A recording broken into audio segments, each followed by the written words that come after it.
Hey now, what's happening, everyone? We got a bit of dispelling to do today. We're going to go over the septenary cipher of Gematria and put it into the context of that capstone, that pyramid from the $1 bill, and also having to do with Giza and the Pyramid of Giza, um, and how much of our language and the Rosetta Stone of the elements of our language uh, rotate around that particular geomantic location. And this will just be some fundamentals that I will build upon later. So this will probably be a video that will be referred back to in future videos. So what I've done here is I've laid out the alphabet A through M, climbing up the pyramid, N through Z, going down the pyramid. Many aspects of what you see here are goes back to the standard operating procedure, the three-letter alphabets, the hermetic orders of the secret keepers, the secret schools. This shape, these dynamics that I've charted here, are could be asserted to be divinely inspired. You know what I've put forward here is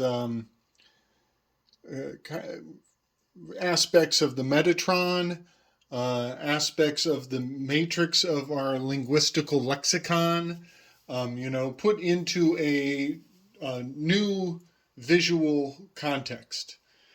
And there's a lot of information here. It will be very scattered, but I will do my best to try to cover all the points in as linear of a way as possible. So, as I mentioned before, A through M is the climb upwards, N through Z is the fall back downwards. We are presuming a left to right orientation, and just a few quick points to the A through M, 1 through 13, 1 to 1 3. That is the sunny side of this pyramid. That is the climb of the sun throughout the day on its arc upward. I know that I'm moving because I'm going left to right. This has a west to east perspective, so do not get that confused. I did it in this order because that's the order that we read from, left to right.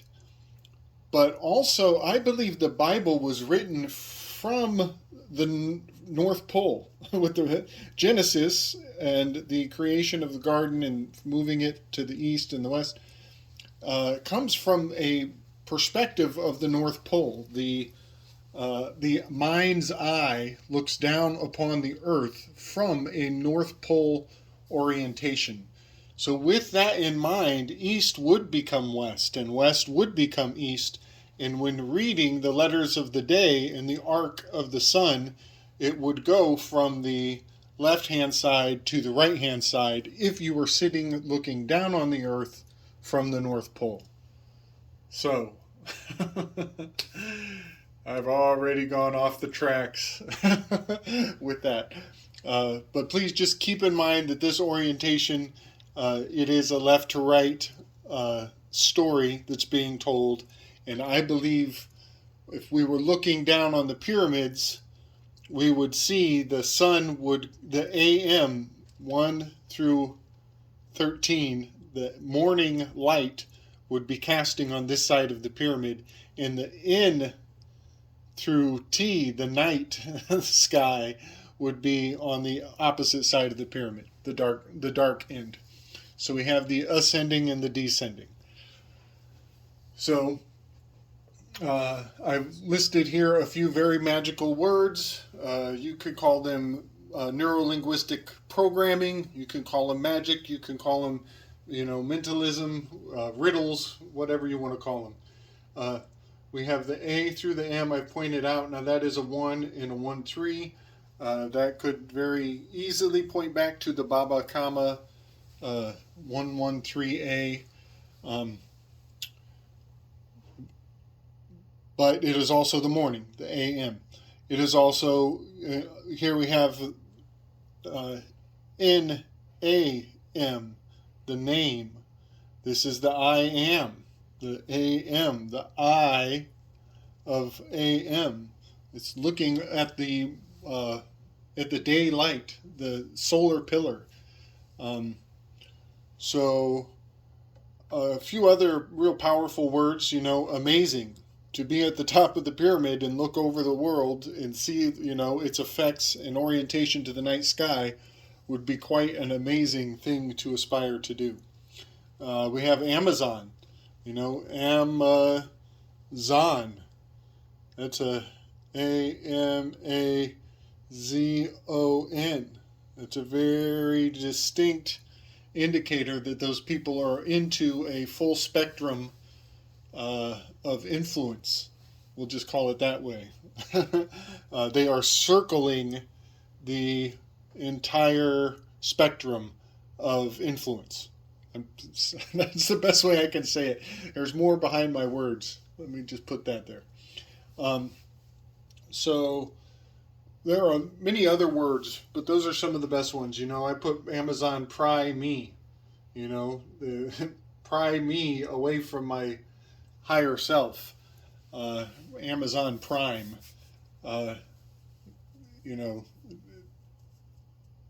There's many many ideas hiding just in those terms. Prime. It's also a phallus. That smiley face underneath Amazon is a phallus being primed, and so that phallus leads us back to the Tower card. Letter P. Number 16 is the Tower card. 1 plus 6 gives us the 7. 7 is also the Chariot card. So when we're dealing with that prime, the Tower, this is the Tower, the climbing up the Tower. We're building it. We're priming it up. But I just got to point out that D and C, Washington D and C, those are the letters 3 and 4. That's the quadrivium and the trivium. Those add up to the sacred number 7, and that is the Tower. DC, that is also the Chariot. That is the seat of movement, the way that things get pushed into law, driven, charged up, and put into the legal realm. So I just had to point out DC, that's the District of Columbia, but it's also, those are the two moons. This is the increasing, and this is the decreasing. Increasing, decreasing moons. Those are the two phases that frame a doorway. And that is the new moon, is this lack of moon in the middle. So Washington, D.C. is signaling lunar magics, the ideal date to release, to pass between the gates, to open the doorways. And essentially, I'm pretty sure they flood the Delaware on the new moon. And so there is a lot of geomantic ritual involved in the dams around DC and the flooding of the earth, the matrix, the waters of life being moved at just the right time. That's a whole nother video waiting to be done. But I just wanted to point out that DC, the quadrivium trivium, adds up to the 7, which is the Tower card and is also the Chariot card. Very significant that those all relate to the capital. So On this spectrum, you'll see the septenary cipher with the G and the T marking the 7. We've gone over this before. Why septenary is so important. It is the tower. We're building up to that magical number 7. But when you do this and you start to put words through the cipher, you'll see some very interesting patterns show up. So I wrote out just a few. This is just skimming the surface. But we all know about 322 as skull and bones. We also know that that's the first day after the spring equinox is 322, but in Europe it would be 223 because they keep their calendars in reverse order because it's inverted, reflecting off of the ocean in between us is an inversion, a reflection, a mirror, opposite. A mirror clue. It's a mirror clue. It's a miracle if you can find the clue in the mirror. So here we go. We're looking at the word look. Look in septenary is L to OO22 K, which is 3. So you get 2223. Very much skull and bones-esque. You look at the word cool as in Kool-Aid with the K.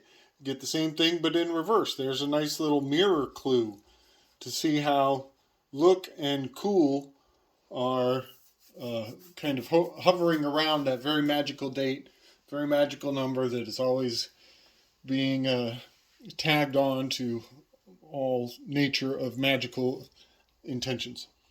The word pool would be 3, 2, 2, 2. The word loop would be 2, 2, 2, 3. The acronym BBC, British Broadcasting Company, is a 2, 2, 3. Build Back Better, 2, 2, 2. And then we have the word book, which I think I got that right. 2, 2, 2, 3. Book. Again, lying on that, that marcation of Aries. The diction Aries, right there in March. And all of these, have to do with a mark. Some could call this the mark of the beast. Some would call this, the brotherhood, the hoodwinking brotherhood. But I just think that when we see these signs and symbols, it's on us to keep our wits sharp and to know that the system, the colonialization of your mind, the subjugation of your thought is definitely a priority to whatever information you're being handed at that point. So moving forward to the word scala, this is a set of stairs that could be escala in Spanish. This is also, escuela is school. You graduate as you climb and ascend up to that stage, the top of the stage, where you are handed your diploma, and then you become graduated. So the word scales, school, even the word scholar has everything to do with climbing up a progression, a tiered system. The word tier goes back to Mars. We are dealing with war, tribulation, going out into the field of battle here. So this is also Jacob's ladder. Jacob's ladder was seen in the heavens, and we'll get into its astrological reinforced components. But Jacob's ladder has much to do with, the full spectrum of his vision. He's seeing, and this is the field of vision is constructed in these Roy G. Biv. But it's a ladder, and here we have that add. We are adding layers to the spectrum of perception. And so I just wanted to point out that, there are a few more words that relate to this scala, the ladder, the scales. We get the word skills, we get the word skulls, and we get the word scales as in justice. So think of this as all different forms of the matrix. You can think of musical notes. You can think of the pH scale, the scale of pH balanced. All of these concepts are formulated on this sacred pyramid of the, all-seeing Illuminati eye. And the reason why so much credence goes into that conspiracy is because our language comes from the shape of the concept. And that's what I've tried to transliteralize here for us today. So next I want to point out, just a couple indicators of the M and the N being, the center point. Measure twice and break once. Measure twice or cut once. And that is a very sacred indicator that we are dealing with the most important juncture in our lexicon, right between these letter M and the letter N. And that's no mistake that if you string those letters together forever, you'll get the signa, the sine wave, the scala. You'll get this zigzag, the scala, boustrophodon writing back and forth, which is Aramaic, actually. So, anyways, I'm getting off subject. So you break the alphabet in the middle, right in this 1-3 and 1-4, which I mentioned before, that is, conceivably 3-1-4 indicates pi, and 3-1-4-1-5 is even more significant, MNO. But we'll put the 1 back because we need it for today's purposes. So a few words that reinforce the strength of this iconographic shape into our mind forever. These are very biblical words I'm listing here. Very spiritual words, I should say. The monad.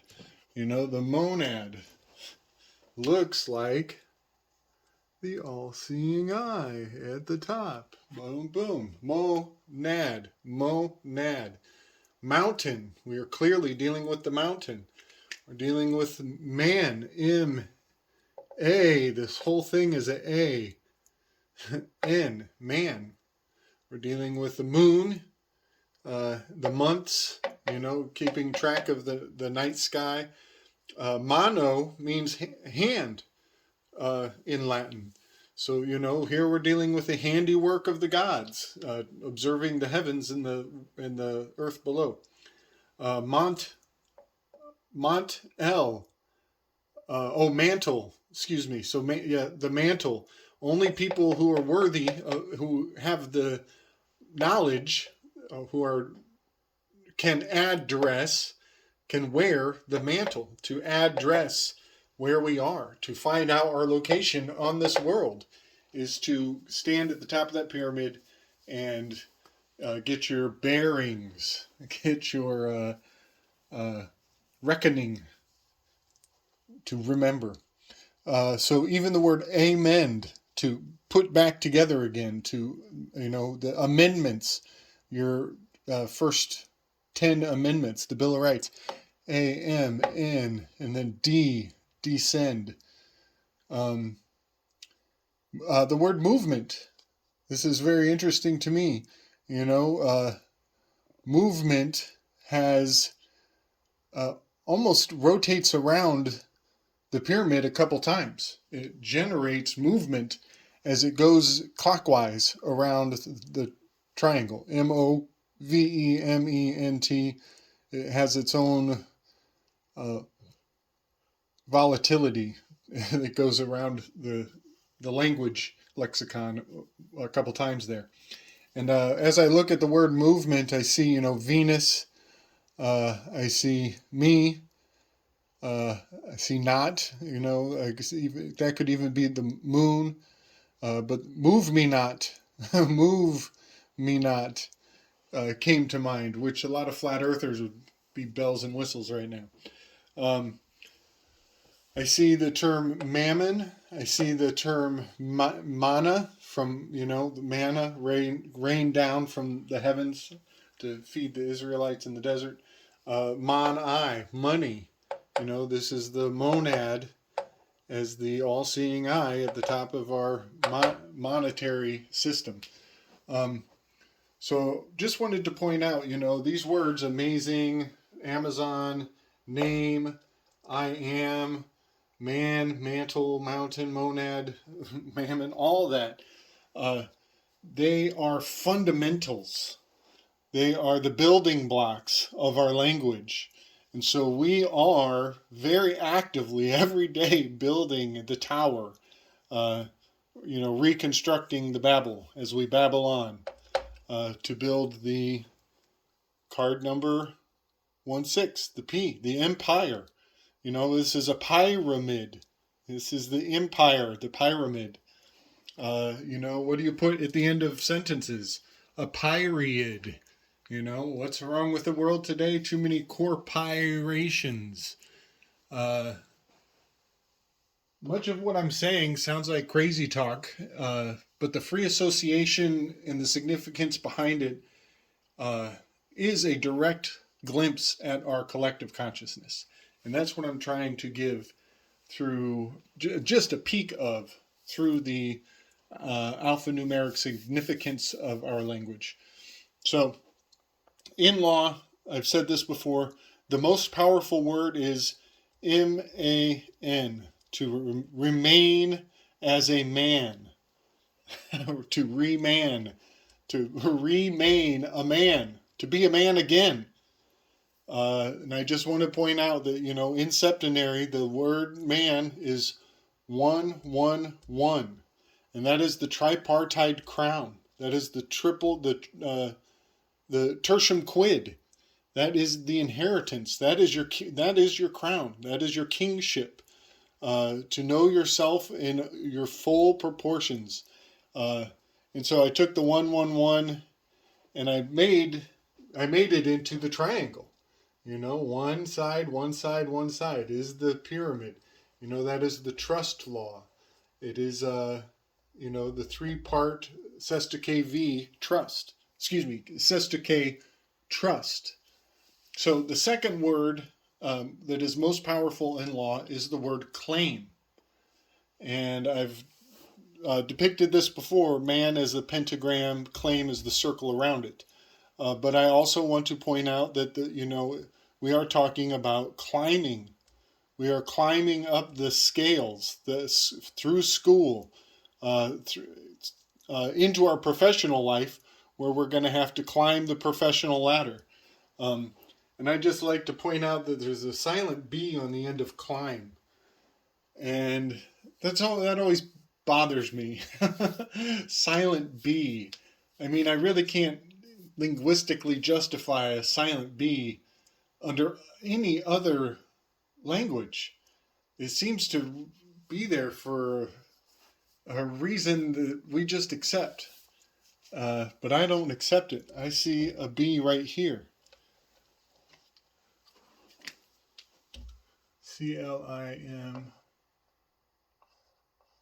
CLIMB.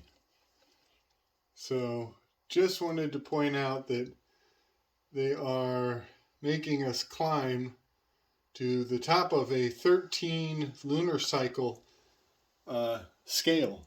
That's actually another secret to this. M is sacred to the Masons because it's number 13. 13 means the world to them.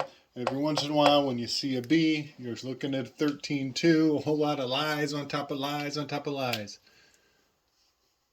But yeah, I think I covered everything in there that I wanted to cover, to climb, to conquer. But I think we'll do a couple more videos on some of these significant locations on the you know, Illuminati lexicon here that we're all participating unknowingly in. I guess I should point this out. This would be my last point. 13 is M, 14 is N. When you add 1 and 3, it reduces down to a 4. You add 1 and 4, reduces to a 5.